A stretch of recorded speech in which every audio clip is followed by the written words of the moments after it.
তো বিশ্বনবী একদিন ফজরের সালাত শেষে লুকিয়ে লুকিয়ে মক্কার সবচেয়ে বড় বক্সার চিনেন তো, তিনি মক্কার সবচেয়ে বড় বক্সার রুকানার কাছে চলে গেল। যে বলল, রুকানা আসলিম তাসলাম, ইসলাম মানো শান্তিতে থাকবা, দুনিয়াও থাকবা আখিরাতেও থাকবা, সুবহানাল্লাহ পড়ে।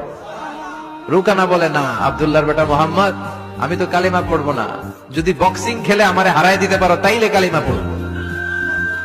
বিশ্বনবী বললেন, আমি তো বক্সিং খেলি না রে বাপ। রুকানা বলল, তাহলে আমিও কালিমা পড়ি না।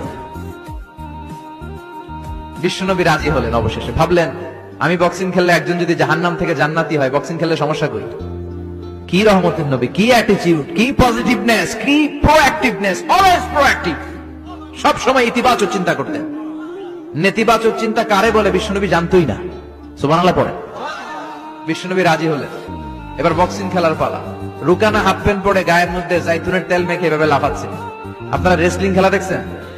তেল মেখে পজিশন নেয় মারার জন্য প্রতিপক্ষকে। তো বিশ্বনবী তার পজিশন নেয় না, বিশ্বনবী দাঁড়িয়ে আছে। রুকানা বলল, মোহাম্মদ আমি লাফাচ্ছি, তুমি লাফাও না কেন?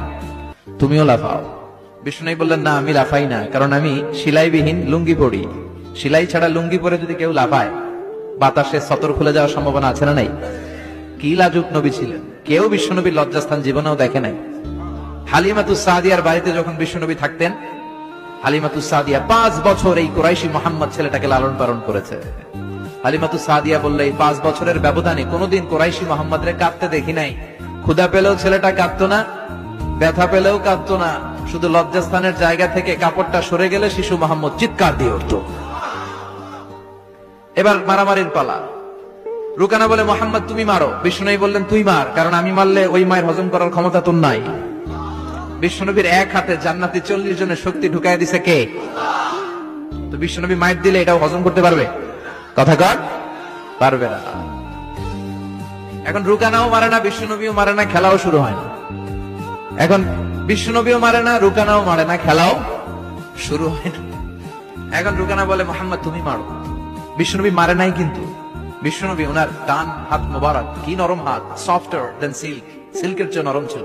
ওয়াকানা কাফুহু আবিয়াদু মিনাদ দিবাজ, সফটার দেন সিল্ক, রেশমের কাপড়ের চেয়েও বিশ্বনবীর হাতের তালু সফট ছিল। এই হাতটা দিয়ে বিশ্বনবী রুকানার ডান কাঁধে এভাবে টাচ করলেন, মারে নাই, খালি বলছে, রুকানা এত লাফাস কেন? টাচ করার সাথে সাথে